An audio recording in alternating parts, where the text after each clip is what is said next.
Hi, my name is Luna Disenido. I'm the director and founder of the Compound House Gallery, located at Untamed Empire.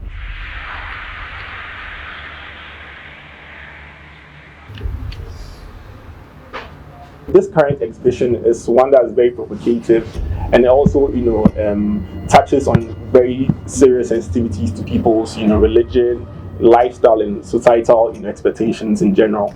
So it's just, expected that the audience would also react similarly to it.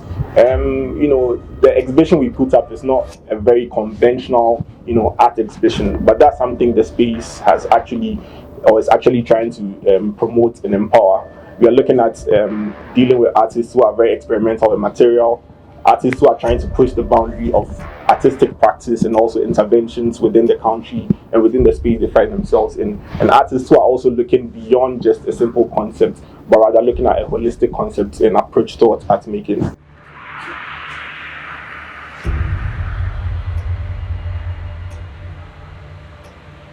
So Samuel is interested in a lot of misconceptions. He's interested in a lot of ideas. He's interested in a lot of symbolisms within the Catholic Church, particularly. He's looking at liturgical recitals. He's looking at imagery, iconography. He's also looking at the institution of the church itself. And he's also looking at the history of the church, the Catholic Church primarily, but also looking at the colonial history of Ghana and how the church or how religion, has purported some, colonialist agendas over the period of time. The Feast of the Sacred Heart is an event on the Catholic calendar that is supposed to celebrate the Sacred Heart of Jesus Christ. Samuel is particularly looking at symbolisms within this concept and also looking at ways he could subvert it and use parody as a way to transfer his information.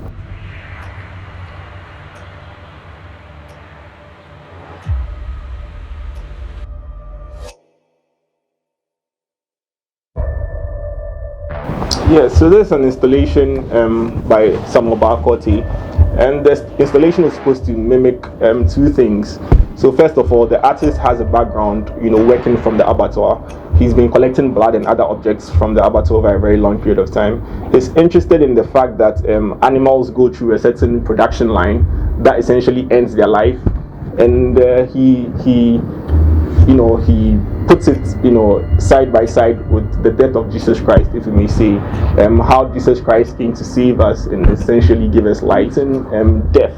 And that's essentially what the artist is also trying to mimic here.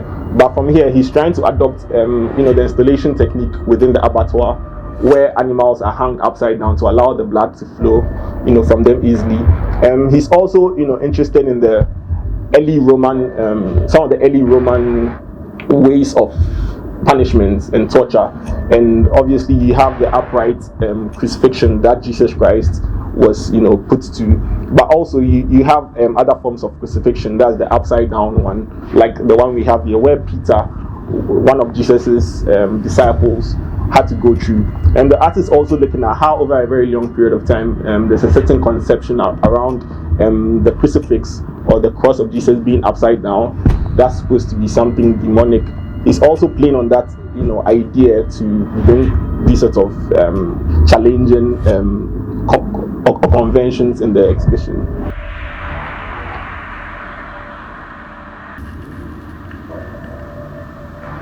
Since the artist is interested in life and death, in particularly the Catholic Church or the Christian religion, where Jesus' life and death is what is supposed to sustain and what a human being.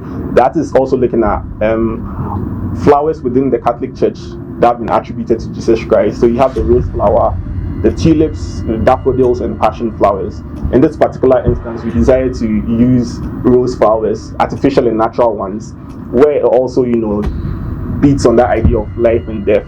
But in this instance, we've adopted a lot of artificial flowers to also, talk on some of the impacts of industrialization and technology, how, artificial flowers could also play a part or even look very closely like to the original rose flowers. Those are the type of ideas we are also trying to push out.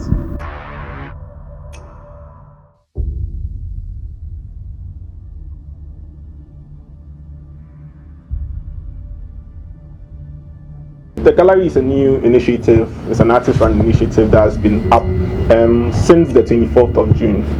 That's the date of the opening exhibition. So far the sort of audience we've been able to attract to the gallery has been one that's very impressive. The attitude of the normal Ghanaian audience has been very overwhelming and very curious. So that's something that's been interesting to also note. We're very not necessarily paying attention to the sort of audience, but the opening said a different thing, because the tone and the attention that people have paid to art over a very long period of time is one that's been very impressive. The attitude of the audience was one that's from a curious point of view into a more learning experience for them. So I think that's something that's very interesting to also note, the sort of audience we've been able to attract to the space.